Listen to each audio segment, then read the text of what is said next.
સ્થાનિક સ્વરાજ્યની ચૂંટણીને લઈને ઉમેદવારો મતદારો સુધી પહોંચવા સોસાયટીઓમાં ફેરણી કરી રહ્યા છે. ત્યારે વોર્ડ નંબર 12ના ઉમેદવારો મત માંગવા પહોંચ્યા ત્યારે રહી ગયેલા કામોને લઈને કેટલાક સોસાયટીના રહીશોએ વિરોધ નોંધાવ્યો હતો.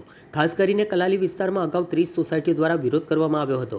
જોકે ઉમેદવારો અને સોસાયટીના પ્રમુખો વચ્ચે બેઠક યોજાઈ હતી, જેમાં પ્રશ્નો અંગે ચર્ચા કરી યોગ્ય ઉકેલ લાવવાની ખાતરી આપવામાં આવી હતી. આ બેઠક બાદ માહોલ સુખદ બન્યો અને 30 સોસાયટીના પ્રમુખોએ ઉમેદવારોનું ઉષ્માભેર સ્વાગત કર્યું. આ ઘટનાએ ચૂંટણી પ્રચાર દરમિયાન સકારાત્મક સંદેશ આપ્યો છે. આજે કલાલી વિસ્તારમાં શિવાંશ ચોક આગળની તમામ સોસાયટીઓ, હમણાં વેદાંત એલિગન્સ છે, ડિવાઇન ગેલી, બધા જે વિસ્તાર છે ત્યાંની અમારા થોડા ટાઈમ પહેલાં જે બી એમની સમસ્યા હતી ત્યારે અમે મિટિંગ કરી હતી.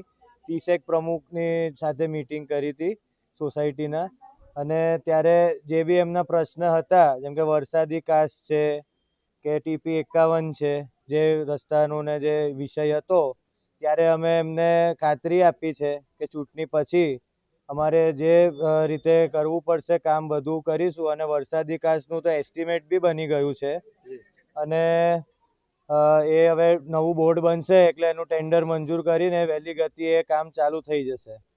આ લોકોને કેટલી બાહેધરી આપો છો કે તમે હવે નિરાશ નહીં કરો? અમે 100% બાહેધરી આપીએ છીએ કે એમને કોઈ અમે નિરાશ નહીં કરીએ. અને બીજું, મારે એક કલાલી, અટલાદરા અને ભીલ વિસ્તાર માટે એક આપના માધ્યમથી જનતાને એક મારે જાહેરાત કરવી હતી કે ગઈ વખત અમારે આ સાઈડથી અમારા ટ્વિંકલબેન કોર્પોરેટર હતા, તો આ વખતે મારી ઓલરેડી એક કાર્યાલય તો અકોટા વિસ્તારમાં છે જ, પણ બીજી કાર્યાલય હું ભીલ, અટલાદરા, કલાલી વિસ્તારની વચ્ચે એટલે ખોલવા માંગુ છું કે નાના મોટા પ્રશ્ન હોય કે આધાર કાર્ડમાં સહી સિક્કા જોતા હોય, દાખલો જોતો હોય જે કાઉન્સિલરોનો, એના માટે અહીંયાની મારા પ્રજાને છેક અકોટા લગી ના આવવું પડે, એટલે એના માટે થઈને હું અહીંયા એક કાર્યાલય 6 મહિનાની અંદર ખોલવાનો છું, જેનાથી નાના મોટા પ્રશ્ન હોય કે કશું બી હોય તો એ અહીંયા આવીને અમારી સાથે ચર્ચા બી કરી શકે, અને કોઈ બી લેડીઝ હોય કે એમને ત્યાં દૂર લગીને આવવું ના પડે, કંઈ બી સહી સિક્કા કરવા હોય કે કંઈ બી દાખલો જોતો હોય, એના માટે આ મારે એ બી જાહેરાત કરવી હતી આપની સમક્ષ. પ્રમુખ વેદાંત એલિગન્સ મારી સાથે 3 દિવસ પહેલાં કલાલી વિસ્તારના 30 પ્રમુખોની મિટિંગ થઈ, જેમાં 4 ઉમેદવારો તથા સહપ્રમુખ JP સોની તથા ચૈતન્ય દેસાઈ ધારાસભ્યએ અમને એક સારું આશ્વાસન આપ્યું કે અમે જે TP 51ને જે લગતા પ્રશ્નો છે એનો સરળતાથી ઉકેલ લાવીશું.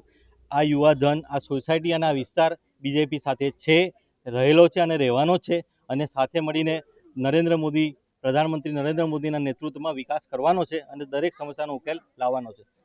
દરેક પરિવારના, વેદાંત એલિગન્સ પરિવારના તથા કલાલી વિસ્તારના સભ્યો 100% મતદાન કરશે એવી આશા સાથે BJP સાથે રહેશે અને રહેવાના છે. લોકશાહી પ્રક્રિયાને અનુસરીને આવનારા દિવસોમાં મહાનગરની જે ચૂંટણી આવી રહી છે અને જુદા જુદા પંચાયત, નગરપાલિકા અને મહાનગરની બધાની ચૂંટણીઓ આવી રહી છે, એના જ ભાગરૂપે VMCના 4 ઉમેદવારો આજે વેદાંત એલિગન્સની અંદર પ્રચાર અર્થે આવેલા છે. એ પહેલાં આ બધી 30 સોસાયટીઓ ભેગા થઈને અમારા નેતૃત્વમાં એવું વિચારેલું કે ભાઈ આપણા જે કામો છે એ ન થાય ત્યાં આપણે કોઈ વોટિંગ કરવું નહીં, કોઈ પક્ષનો વિરોધ કરેલો નહોતો.